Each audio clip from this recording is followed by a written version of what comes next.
Welcome to Sauti Mzalendo, the voice of the people.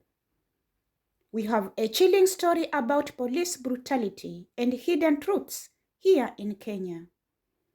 It is a story of protests, loss, and the lengths authorities will go to silence dissent.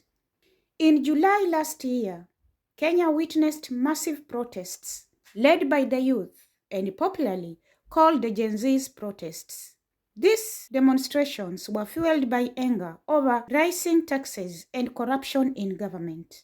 The people took to the streets to demand justice and accountability.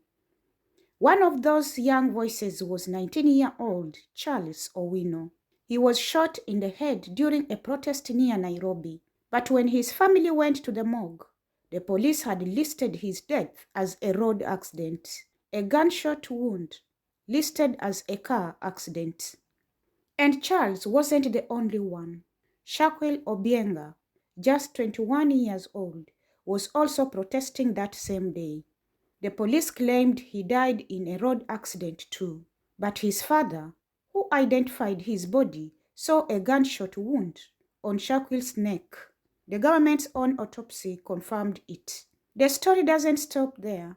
Another victim, Kefa Ouma, was labeled as a victim of mob justice, but eyewitnesses say police arrested him during a protest and beat him unconscious.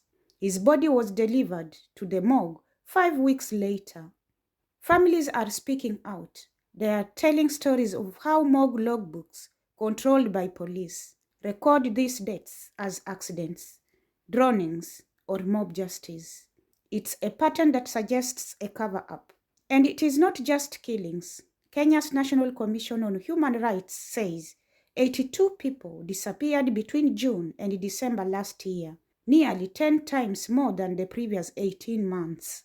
Rights groups like Amnesty International are raising the alarm. They are saying these deaths and disappearances aren't isolated cases.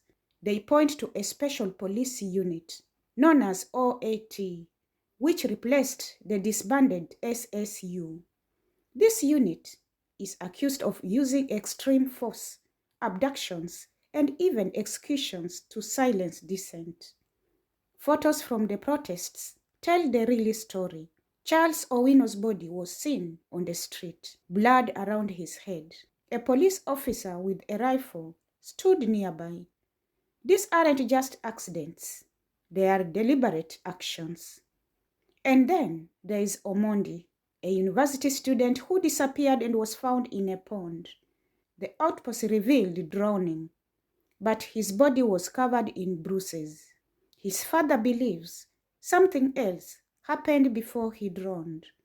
This is the reality we face, a nation where young voices demanding justice are met with silence or war. It is time to ask ourselves, as Kenyans, how long will we allow this to continue? Accountability isn't a favor, it's a right. The truth will not stay buried. Let's keep speaking out, because change begins with us. Remember your voice, your future.